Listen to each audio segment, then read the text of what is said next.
भगवान विष्णु के वहां जय और विजय रहते थे। दोनों पार्षद थे, द्वारपाल थे। एक बार सनकादि ऋषि ज्ञानी संत आए विष्णु जी से मिलने जुलने।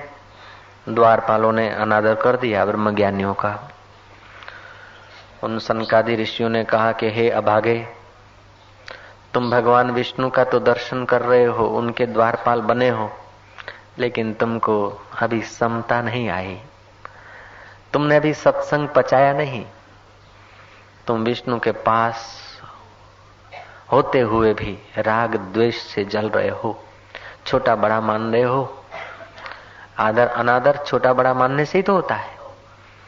जाओ, तुम्हारी बुद्धि अभी राग द्वेष में घिरी है, जाओ तुम राक्षस हो जाओ। वही जय और विजय रावण और कुंभकर्ण हुए हैं। वही जय और विजय हिरण्यकश्यप और हिरण्याक्ष हुए हैं। और वही जय और विजय कंस और आदि हुए। कबीर जी ठीक कह रहे हैं, राम परवाना भेजिया वाचत कबीरा रोए। क्या करूं तेरी वैकुंठ को। वहां तो पुण्य का फल भोगने की जगह है ना, भजन करने का फल भोगने की जगह है। फल पैदा करने का तो यहां है। स्वर्ग में भी जाते हैं, अप्सराएं मिलती है, गंधर्व नृत्य करते हैं, पीने को अमृत होता है, सैर करने को सुवर्ण के विमान होते हैं। जल्दी बुढ़ापा नहीं आता। अप्सराओं के शरीर से बदबू और पसीना नहीं निकलता, अपान वायु नहीं निकलती, झुर्रियां नहीं पड़ती। ऐसी अप्सराएं मिलती। भजन के यज्ञ के तप के फल से तुम्हें स्वर्ग मिलता, और स्वर्ग का उपभोग करने से, स्वर्ग में जानने से तुम्हारा पुण्य घटता है और अप्सराएं मिलती है, और सत्संग में जाने से तुम्हारा पाप घटता है और परमात्मा मिलता है। पुराणों में एक कथा आती है। एक कठियारा था, बड़ी पुरानी कथा है। एक लकड़हार था, लकड़ियां करके अपना गुजारा करता था। मैंने वो अर्ज किया था कि एक पुण्य आदमी को कहां तक पहुंचा सकता है और एक पाप आदमी को कहां तक पहुंचा सकता है। इस विषय को मैं जरा दृष्टांतों के द्वारा तुम्हें विदित करना चाह रहा हूं। वो कठियारा लकड़ियां करता था, बेचता था, जीवन का निर्वाह करता था। कभी किसी जंगल में, कभी किसी एरिया में देखा कि जंगल की शुरुआत होते एक झोपड़ी है, प्यास लगी। वो प्यासी लकड़हार गया उस झोपड़ी में। कोई गृहस्थी नहीं था, कोई संसारी नहीं था, एक साधक था, एक सन्यासी जैसा था, भगत जैसा आदमी था, चित्त से सन्यासी था। कपड़े उसके श्वेत थे, लेकिन दिल उसका रंगा हुआ था हरि नाम से, त्याग से। पानी पिया, बोले हाश भाई तुम भजन करते हो, मेरे पर जरा आशीर्वाद करो। मैं अब लकड़ियां मजूरी कर कर के मर जाता हूं। एक दिन यदि नहीं करता हूं तो दूसरे दिन भूखा रहना पड़ता है। तो साधक ने कह दिया, उस भगत ने, संत ने। संत का भगत ही तो संत है, असंत का भगत थोड़े संत होता है। उसको सन्यासी कहो, संत कहो, भगत कहो, अनुष्ठान करने वाला कहो, जो कहना हो। उसने कहा भाई देखो, लकड़ियां करते हो तो तुम थोड़ा आगे जाया करो ना। उसकी सहजता से उसने कह दिया। लकड़ा आगे गया तो चंदन का वन मिला, चंदन की लकड़ियां मिलने लगी। तुम बड़ा खुश हुआ। अब तो महाराज एक दिन लकड़ी करो और 4 दिन तक चल सकता है, चंदन की लकड़ी मिली तो क्या फिर। चलता रहा। बोले इनकी जरा सी बात माने तो मेरी मेहनत से मुझे 4 गुना, 6 गुना, 10 गुना, 25 गुना मिल जाता एक दिन। फिर थोड़े दिन आता रहा, दर्शन करता रहा। बोले चंदन की लकड़ियां लेकर, लकड़हार तो हूं, वही हमारा खानदान, लड़कों की शादी बड़ा तो आता है, जरा पैसा तो हो गया, लेकिन है कठियारा मेरी जात। कुछ और बताते। बोले और आगे जा, कथा है। आगे गया, उसको कोई खान मिल गई, तांबा पीतल आदि कुछ। हाँ महाराज मिलकर कुछ दिन के बाद फिर बोला कि महाराज तांबा वाला है, पीतल वाला है। बोले और आगे जा। कहानी कहती कि उसको सोना मिल गया। सोना मिला महाराज, वो तो अमीर हो गया, रथ में घूमने लग गया, महल बन गए, शादियां बराते, वो खुश हो गया। लेकिन देखा कि वो एक दिन बैठा था, अभी भी कुछ जाए देखें क्या होता है। बोला सोना तो है, बेचते हैं, 20-25 रुपए का तोला बिक जाता है, अभी कुछ। बोले और आगे जा। आगे गया तो उसे हीरे मिले। अब तो पैसे से, धन से तो इतना हो गया, जो चीज अति होती वो दुखदाई होती। पैसा खूब बढ़ गया। अब आया, बोले अब तो बेचैनी हो गई, सब दुश्मन हो गए, मेरी ऊंचाई देखकर सब लोग जेलसी करते। और पहले जो आराम से नींद आती थी, वो अब नींद हराम हो गई। नैन का चैन चुरा के वो फिल्म वाली नहीं ले गई, ये माया ले गई, रुपए पैसे वो भी ले जाती, ये भी ले जाती। तो साधक ने कहा और आगे जा। ये और आगे गया तो देखा है ज्ञानी ब्रह्मनिष्ठ, अपने आप में तृप्त, अपने आप में जगे हुए, देह से परे जिनकी स्थिति थी, ऐसे तत्ववेता का छोटा मोटा सा निवास स्थान था। उसे आश्रम कह दो। पास में एक चश्मा था, वृक्ष थे, कुछ केले के फल लगे थे, कुछ सीताफल लगे थे, कुछ अलग अलग फल लगे थे, मधुर मधुर जल बह रहा था। बाबा जी को देखकर इसके चित्त को जरा शांति आने लगी। पहले साधक ने तो आगे आगे आगे कहता गया बस। बाबा जी को कहा कि एक साधु ने तो मुझे आगे आगे करते हीरे और जवाहरात तक पहुंचा दिया। फिर भी बाबा हीरे आए, जवाहरात आए, रथ आए, गाड़ी आई, घोड़े आए, पुत्र आए, पुत्र की वधुएं आई, सब हुआ, लेकिन बाबा जी फिर भी कुछ जीवन में कोई तसल्ली नहीं है, कोई चैन नहीं है, कोई आनंद नहीं है, कोई भीतर का संगीत नहीं है। बाबा ने कहा तो ये बाहर के हीरे वहां काम नहीं देंगे, बाहर का स्वर्ण वहां काम नहीं देगा, अब मैं तुझे भीतर के हीरे दिलाता हूं, तू चिंता मत कर। अब लकड़ियां करने की तो जरूरत नहीं, मजदूरी करने की तो जरूरत नहीं है ना। ना ना, बोले अब पैसे तो मैं क्या 7 पीढ़ी खाए उतने। बोले जब बैठ जा। उस बाबा ने उसको वो शांति दी, वो भीतर का रत्न दिया कि उससे उसका गोधन, गज धन और रतन धन खान जो आवे संतोष धन। संतोष माना आलसी, प्रमादी, चलो अब अपने को संतोष करते हैं, मजबूरी का नाम महात्मा गांधी, वो संतोष नहीं।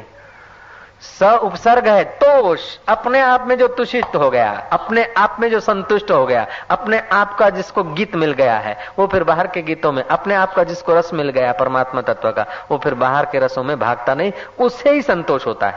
सच्चा संतुष्ट तो ज्ञानी होता है। सच्चा संतुष्ट जो ज्ञानी है उसी को योगी कहा जाता है। उसी ने, जिसने योग कर लिया, मेलाप कर लिया, उसी को योगी बोलते हैं। कोई शीर्ष आसन करने वाले को योगी थोड़े कहा जाता है। कमान आसन, चक्र आसन, मयूर आसन और भंग आसन, ये सब आसन करने से कोई योगी थोड़े है, वो तो योग आसन है। योगी का मतलब है कि जिसने अपने वृत्ति का, अपने आप को परमात्मा से मिला दिया है। ऐसे को कृष्ण बोलते संतुष्ट सततम योगी यत आत्मा दृढ़ निश्चया मयि अर्पित मनो बुद्धि यो मद भक्त समय प्रिय। तो एक कठियारा था, साधक का संग करने से संतुष्ट योगी, योगी परमात्मा का रूप हो गया। अब कुछ संग की बात छोटी सी सुन ले। मुल्ला जी थे, मुल्ला साहब, मौलवी। वो मौलवी ने किसी दुराचारी के साथ उठना बैठना कर दिया। मौलवी की थोड़ी बहुत समझ गए ना, निंदा होने लगी। निंदा होते होते राज्य तक पहुंची तो कोई वजीर भी उससे थोड़ा टसल वाला था, तो वजीर ने राजा को भड़काया। राजा ने कहा बुलाओ मौलवी को, लेकिन अब मौलवी को सजा देंगे, मुस्लिमों का राज है तो इस्लाम खतरे में हो जाएगा। श्री राम मुल्ला जी का, मुल्ला जी को बुलाया गया। मुल्ला जी को बुलाया गया और बोला कि तुम्हारे पर तोहमत है कि तुमने फलाना फलाना वारजश की, जो कायदे के खिलाफ है, धर्म के खिलाफ है, मर्यादा के खिलाफ है, समाज के खिलाफ है, ऐसे तुमने कुकर्म किए। बोला नहीं हजूर, खुदा की कसम है, ये है वो है। अब मुल्ला जैसे मुल्ला को यदि सजा दी जाती तो राज में खड़बड़ाहट होता है। वजीरों ने कहा कि एक इलाज है। महल के एक खंड में 4 कमरों में अलग अलग चीज रख दी गई। मुल्ला को कहा कि तुम यदि निर्दोष हो, ये हम मानेंगे तो तुम्हें छोड़ देंगे। आज रात को तुमको इस खंड में हम प्रवेश कराते हैं और इस खंड में 4 कमरों में अलग अलग चीजें रखी है, उस अलग अलग चीजों में से किसी भी चीज को तुम यूज कर लोगे तो हम तुम्हें छोड़ देंगे। मूर्खों का संग था, अपना मनोबल नहीं था, मन बुद्धि अर्पित ईश्वर में खुदा में नहीं थी। हो आया देखता कि ओए फांसी, खुदा खैर करे, ये इसको कौन यूज करेगा। दूसरे कमरे में आया, हो वैश्या खड़ी, मोहम्मद रसूलुल्लाह, खुदा बचाए। तीसरे कमरे में गया तो मीट, इंडे, कबाब, ये वो मुल्ला जी थे, पवित्र आत्मा बेचारे, छी छी। चौथे कमरे में गया, कुछ बोतलें पड़ी थी, कुछ प्यालियां पड़ी थी, किसी में वाइन था, किसी में टोलू था, किसी में नारंगी था, किसी में ब्रांडी था। अल्कोहल से बने हुए अलग अलग आइटम थी। सब में अल्कोहल होता है, दारू में किसी में कम, किसी में ज्यादा। तुम में भी अल्कोहल है, लेकिन वो यार का अल्कोहल है इसलिए झूम रहे हो, सत्संग का अल्कोहल है। देखा अब एक कमरा, दूसरा, तीसरा, एक 2 बार चक्कर लगाया, देखा अब ये क्या है, जरा सा पानी है, सोन करे तो जैसा श्री राम। ये तो हमारे धर्म के तो खिलाफ है, मजहब के खिलाफ है, मर्यादा के खिलाफ है, लेकिन अब क्या करें। 4 कमरों में से जरा सा कोई लेना है ना, इसका ले लेता हूँ। वाइन जरा सा पिया, बोला ये है तो ये देखो ये कैसा हो गया, जरा और पिया। ज्यों पीते गए त्यों बुद्धि नाश होती गई। बुद्धि नाशात प्रणिशति, गीताकार कहते हैं। जासु दारुण दुख देहि, जिसको दारुण दुख भगवान देना चाहता है उसकी बुद्धि पहले हरण कर लेता है। थोड़ा पिया पिया पिया करते करते वो अपने आप ऐसे चला गया। लगी भूख, पीते ही ना अची वट प्यो, जटसा को मिला जरा अग्नि। वो कबाब बबाब पड़े थे, बोले चलो अब खाना पड़ा ही है तो क्या करना, जरा खा लेते हैं। जरा खा लिया तो सफेद सफेद चीकू बटे खाते हैं, वो तो उन्हें माथे वीर्य को जरा ओज मिल गया। जो पड़ा हुआ वीर्य ग्रंथि में वीर्य था उसको भी फोर्स मिल गया, अब हो गया विकार। बोला अब ये बेचारी बैठी है, अपने लिए तो नहीं लेकिन इसका बेचारी का अभी मन रखने के लिए चला जाए। उधर गया, सुबह होते होते देखा तो ये तो दारू भी पिया, मांस भी खाया, वैसा के पास भी गया। मुल्ला जी के क्या मुंह बताऊंगा, फांसी डाल के मर गया। जरा सा हुआ था कुसंग इतना और उसको हुआ था जरा सा सत्संग, साधक का संग मिला था और उसको मिला मूर्ख का संग। सुख के माथे सील पड़े जो नाम हृदय से जाए, बलिहारी वो दुख की जो पल पल नाम जपाए। जा तो तुम अपने विवेक से संसार को मिथ्या समझकर भगवान का द्वार खटखटाओ, संत का द्वार खटखटाओ, नहीं तो भगवान की कृपा से तुम्हें संसार में कोई न कोई ऐसा प्रॉब्लम मिलेगा, ऐसा विघ्न आएगा कि उस विघ्न की निवृत्ति के लिए भी यदि तुम संत के पास जा रहे हो तो समझना कि ये विघ्न पाप का फल नहीं है, ये पुण्य मिश्रित है। नीरे पाप का फल यदि प्रॉब्लम हो तो तुम संत के द्वार पर नहीं आ सकते। तुलसीदास कहते बिनु पुण्य पुंज मिले नहीं संता। मैं तो अभागा हूं, मैं तो पापी हूं, स्वामी जी तुम्हारे पास आया हूं। बड़े भैया तुम यदि पापी होते तो इधर नहीं आते, तुम आपघात करने चले जाते, कांकरिया में चले जाते, दिल्ली महल के नीचे चले जाते, जनता के नीचे चले जाते। नहीं बापू तो पापी छू એટલે दुखी छू। ना ना, पाप का फल ही दुख नहीं है, पुण्य मिश्रित फल भी विघ्न। ऐसा कौन सा इंसान है जिसको संसार में विघ्न नहीं आए। तो भगवान महापापी होंगे इसलिए उनको दुख आया होगा, 14 साल वन में गए। यदि पाप का फल ही दुख होता तो राज्य गद्दी की तैयारियां हो रही है और तुरियां बज रही है, नगारे गुनगुना रहे हैं और राज्य अभिषेक की जगह पर अब कई का और मथुरा का चाबी चला और राम जी को बोलते हैं वनवास। एक तरफ तो राज्य अभिषेक की तैयारी और दूसरे तरफ वनवास का सुनकर जिनके चेहरे पर जरा करचली नहीं पड़ती, जिनके चित्त में जरा शोभ नहीं होता, राज्य अभिषेक को सुनकर जिनके चित्त में हर्ष नहीं होता है और वनवास सुनकर जिनके चित्त में शोक नहीं होता, ऐसे जो अपने आप में चित्त ठहरे हैं वही तो राम स्वरूप है। ऐसे राम को हजार हजार प्रणाम हो। ओम ओम ओम ओम ओम। 10 इंद्रियों के भीतर रमण करने वाला जो दशरथ जीव कहता है कि अब इस हृदय की गादी पे जीव का राज्य नहीं, राम का राज्य होना चाहिए। और गुरु बोलता कि हाँ करो। गुरु जब राम राज्य का हुकारा भरता है तो दशरथ को खुशी होती, लेकिन राम राज्य होने के पहले दशरथ कैकेयी की मुलाकात में आ जाता है। दशरथ की 3 रानियां बताई, कौशल्या, सुमित्रा, कैकेयी। सत्वगुण, रजोगुण, तमोगुण। जब ये सत्वगुण में से, रजोगुण में से हटकर दशरथ तमोगुण में, ये जीव तमोगुण में जाता है, रजोगुण में तमोगुण में फंसता है, तमस मिश्रित रजस में फंसता है, तब राम राज्य होने के बदले कैकेयी अर्थात कीर्ति में, वासना में फंसता है, तो राम राज्य होने के बदले राम वनवास हो जाता है। राम का राज्य नहीं हुआ, राम वनवास, और सब हैं राम ही जा रहे। फिर रामायण की आध्यात्मिक कथा का अर्थ लगाने वाले महापुरुष लोग, आध्यात्मिक रामायण का अर्थ बताने वाले संत लोग कहते हैं, दशरथ छटपटाता है, राम वनवास होता है तो दशरथ भी चैन से नहीं जी सकता है। और समाज में देखो, कोई दशरथ चैन से नहीं है, सब बेचैन है।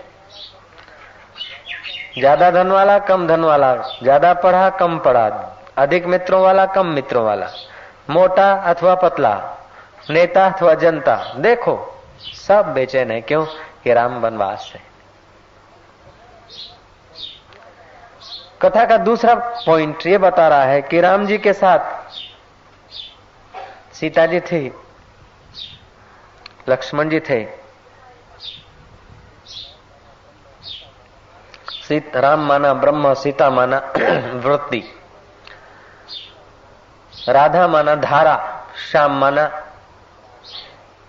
ब्रह्म। राधे श्याम, सीता राम। सीता माना वृत्ति, राम के करीब है, लेकिन सीता की नजर सुवर्ण के मृग पे जाती और राम को बोलती ला दो। जब सोने के मृग पर तुम्हारी सीता जाती है तो उसे राम का वियोग हो जाता है। सोने के मृग पर, धन दौलत पर जब हमारा चित्त जाता है तो अंदर आत्माराम से हम विमुख हो जाते हैं। फिर लंका मिलती है, सुवर्ण मिलता है, लेकिन शांति नहीं मिलती। उसी वृत्ति को यदि राम की मुलाकात करानी हो तो बीच में हनुमान जी चाहिए। 100 वर्ष आयुष्य वाला जीवन, उस जीवन को परमात्मा के लिए छलांग मार दे, उस जीवन के भोग विलास से छलांग मार दे। जामवंत को बुलाया, उसको बुलाया, उसको बुलाया। कोई बोलता है 1 योजन कूदूंगा, कोई बोलता है 2 योजन, और हनुमान जी 100 योजन समुद्र कूद गए। माफ करेंगे तो भारत के किनारे से लंका 100 योजन नहीं है, लेकिन शास्त्र की कुछ गूढ़ बातें हैं कि जीवन जो 100 वर्ष वाला है, उस जीवन के रहस्य को पाने के लिए छलांग मारने का अभ्यास और वैराग्य हो। अभ्यास वैराग्य, हनुमान जी को अभ्यास और वैराग्य का प्रतीक कहा है। तो सीता जी को राम जी से मिला देगा। अर्थात हमारी जो सीता है, हमारी जो चेतना है, हमारी जो वृत्ति है, वो वासना अर्थात नीचे, दक्षिण भारत नहीं। राम जी उत्तर भारत में हुए और रावण दक्षिण के तरफ। ऊंचाई, उत्तर ऊंचाई है और दक्षिण नीचाई है।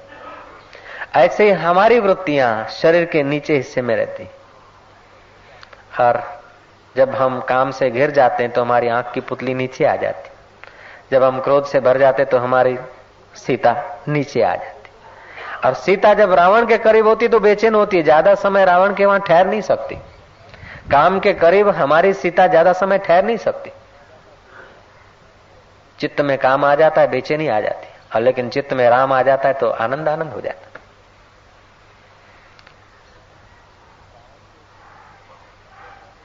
रावण के अशोक वाटिका में सीता जी नजर कैद हैं, लेकिन सीता में यदि निष्ठा है तो रावण अपना मन माना कुछ कर नहीं सकता।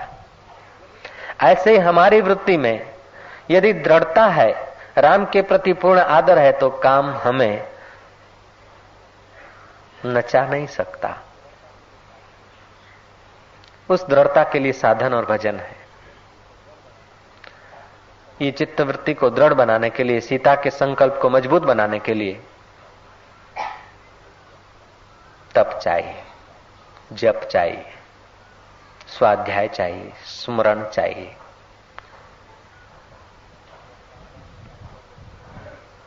जब कामनाएं सताने लगे, नरसिंह भगवान ने जैसे कामना के पुतले को फाड़ दिया था, ऐसे ही काम को चीर दे। नरसिंह अवतार का चिंतन करने से फायदा होता है। इस कथा की आध्यात्मिक शैली को जानने वाले संतों का यह भी मानना है कि रावण मर नहीं रहा था और विभीषण से पूछा कि कैसे मरेगा। बोले डूंटी में। बाण आपका जब तक डूंटी में नहीं लगेगा तब तक वो रावण नहीं मरेगा। अर्थात कामनाएं नाभि केंद्र में रहती। योगी जब कुंडलनी योग करते हैं तो मूलाधार चक्र में जंपिंग होता है और फिर स्वाधिष्ठान चक्र में खिंचाव होता है, पेट अंदर आता है, बाहर जाता है। साधक लोग, तुम लोगों को भी अनुभव है। वो जन्म जन्मांतरों की जो वासनाएं हैं, कामनाएं हैं, उनको धकेलने के लिए हमारी चित्तवृत्ति, हमारी जो सीता माता है, वो उस काम को धकेलने के लिए डांटती है, फटकारती है। और जब डांट फटकार उसकी चालू होती है तो साधक के चेहरे में, साधक के शरीर में क्रियाएं होने लगती। देखो समन्वय हो रहा है कथा का और कुंडली योग का।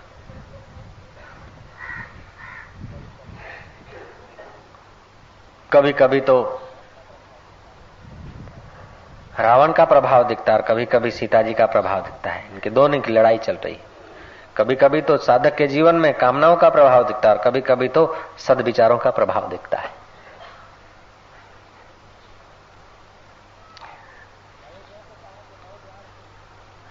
अयोध्या को कहा कि 9 द्वार थे, ऐसे ही तुम्हारा शरीर रूपी अयोध्या, इसमें भी 9 द्वार हैं। और 9 द्वार में जीने वाला ये जीव जो दशरथ है, राम को वनवास कर दिया कैकेयी के कारण, चटपटा के प्राण त्याग कर देता है। राम राम कहि राम है राम, रघुबीरह में तनु तजि राहु गयो सुरधा।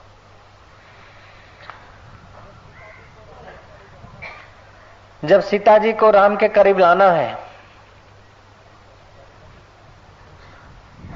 तो बंदर भी साथ देते हैं, रीछ भी साथ देते हैं, और तो क्या खिसकोलियां भी साथ देने लगी, कण कण उठाकर रेती का और समुद्र में डालने लगी।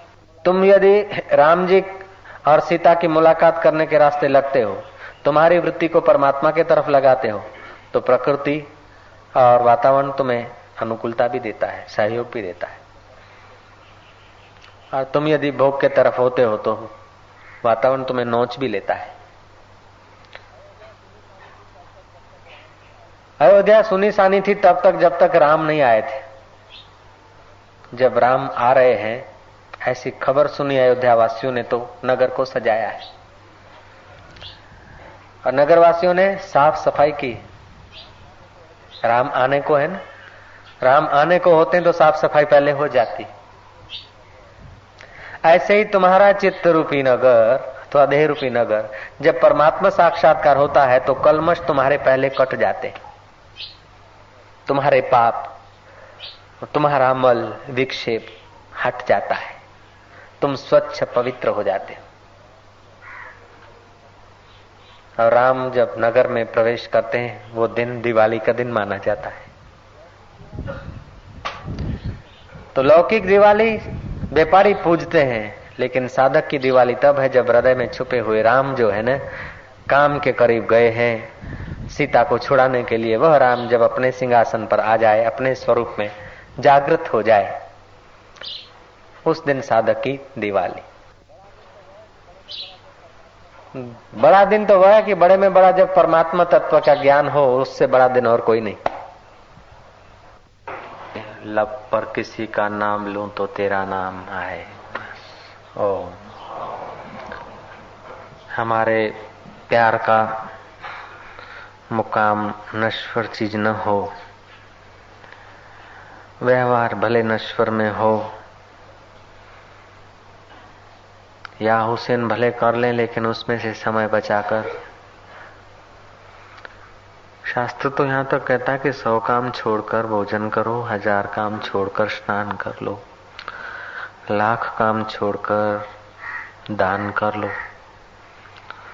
करोड़ काम छोड़कर हरि का नाम ले लो, हरि तत्व को जान लो। शतम विहाय भोक्तव्यम शस्त्रम त्यक्त्वा स्नानम आचरेत, लक्ष्यम विहाय दातव्यम कोटि त्यक्त्वा हरि भजेत। करोड़ काम छोड़कर भी हरि की आराधना कर लेना चाहिए। ओम ओम ओम ओम। बड़ा महंगा जीवन है, और यदि आराधना नहीं किया तो वो बता दिया था डब्बे में 350 ग्राम। वो न बस में बैठ सकते हैं इज्जत से, न ट्रेन में बैठ सकते, न रिक्शा वाले के रिक्शा में बैठ सकते। आखिर ये हैं, इतने लोग हम दिख रहे हैं, आखिर अंत में देखो तो 10, 15, 20 किलो हड्डियां इकट्ठी हो जाएगी। अभी इतने हैं, इतनी प्रॉपर्टी है, इतने मकान है, 350, 400 ग्राम हड्डियां बचेगी।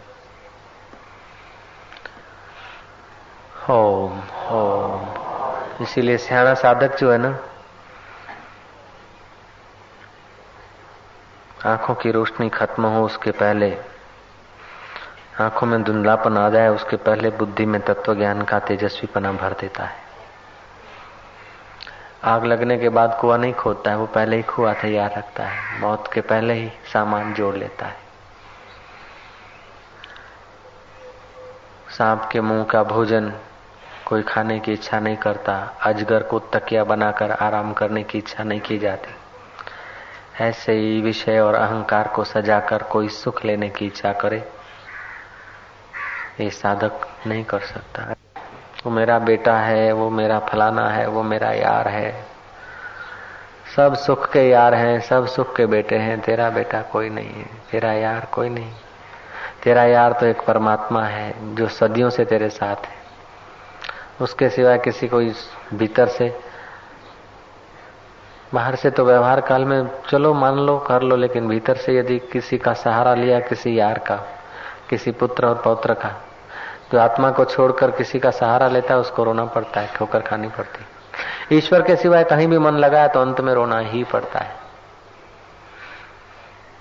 ये वाक्य है, ईश्वर के सिवाय कहीं भी मन लगाया तो अंत में रोना ही पड़ेगा।